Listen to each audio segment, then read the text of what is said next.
Hey friends, I hope everybody's having a great day. I wanted to read one of my favorite stories to you today. It's called Rechenka's Eggs by Patricia Polacco. She's the author and the illustrator. She made the pictures and I think they're really beautiful. It's a great story about love and miracles, and it's a good story for Easter. Rechenka's Eggs.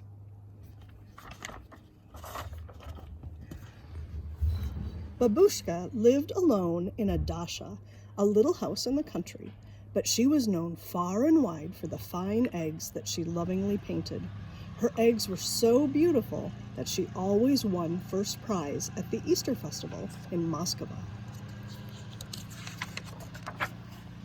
Each day, Babushka would take the shell of an egg from under her basket and paint it in wonderful designs using the shapes of stars and flowers, triangles and circles. Through the long, cold winter, Babushka painted. Then, one day after a snowstorm, Babushka went outside.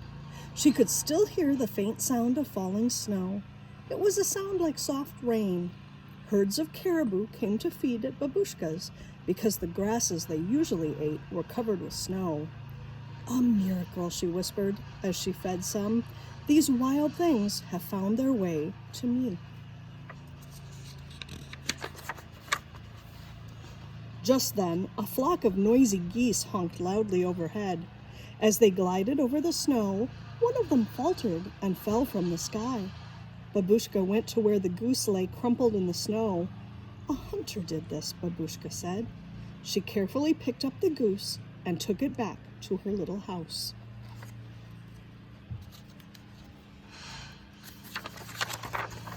There, she fed the little goose from her own table and put the goose in her best basket, lined with the warmest quilt from her own bed. "I shall name you a good name, one that we both like, eh, my little friend?" she said, as she patted the goose's head. "How do you like Rechenka?" "Yes, then Rechenka it shall be." And with Babushka's care, Rechenka grew stronger as each day passed. To repay her kindness, Rechenka laid an egg for breakfast every morning. As Rechenka got better, she waddled around the little house, exploring every nook, cupboard, and corner. One day, she jumped on top of Babushka's work table, overturning the jars of bright-colored paint that she used to color the eggs. "Nyet!" Babushka screamed as she chased the goose with a broom. "No!"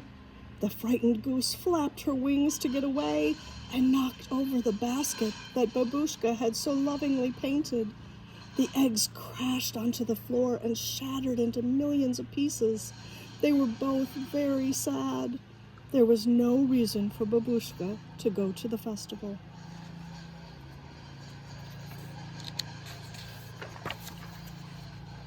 The next morning, Babushka slowly got out of bed and trundled over to Rechenka's basket to get her morning egg. But when she reached into the middle of the quilt, she picked out the most brilliantly colored egg that she had ever seen. "A miracle," Babushka whispered. "A miracle." She made small holes at both ends of the egg and blew the yolk and white into a dish to cook and eat later for breakfast. Then she held the egg up to the morning light and marveled at its beauty. After that, every morning for 12 mornings, there was another egg, each more beautiful than the one laid the day before. Soon Babushka had enough eggs to take to the festival in Moscow. "How wonderful," she thought. "A miracle has replaced the eggs that were broken." "Spring is here, my little friend," Babushka said to Rechenka the morning of the festival. "Soon now you will be flying off to the north with your flock." She bustled to the hearth fire and brewed some of her most favored tea. The two shared a saucer of tea with kulak, a sweet Easter bread. She covered each piece with pashka, a spread of cheese, butter, and raisins. They savored each bite together. "One for you, one for me," Babushka chanted. "Yes, yes, my little friend, I shall sorely miss you, but you are a wild thing, and a miracle sent you to me. It would not be right to ask you to stay here with me forever." When Babushka left her little house, she took one last look at Rechenka sitting on the doorstep.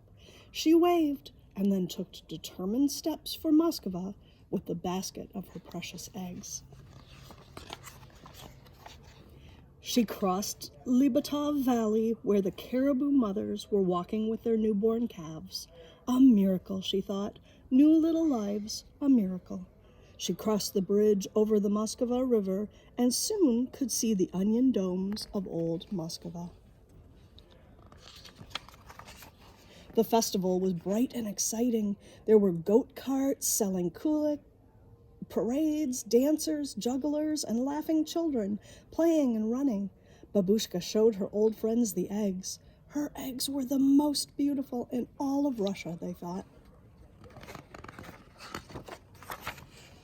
Look at them, the elder said. They almost glow, as if the paint is part of the shell itself. The judges picked Babushka's eggs as the most beautiful. Babushka was so happy. She beamed as she took the first prize, a feather bed quilt. As Babushka made her way homeward, a honking flock of geese flew overhead. Babushka gave them a long, lingering look. She wondered if Rechenka was one of them. When Babushka arrived at her home that evening, Rechenka was gone. Alone, she put the new quilt on her little bed. She brewed a cup of tea, ate the last of the kulik and pashka, and got into bed with her favorite book of poems and drifted off to sleep. She hadn't noticed Rechenka's basket. I wonder what's going to happen.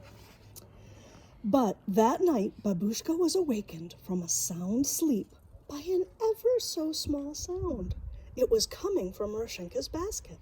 She hobbled closer and saw a glorious egg. But this one was different from the others. It quivered and moved. It made tiny muffled sounds.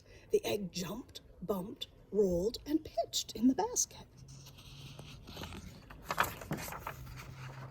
Then there was a crack, and Babushka could see the very special gift that Rechenka had left for her. All a miracle, Babushka said, and this little goose remained with Babushka always.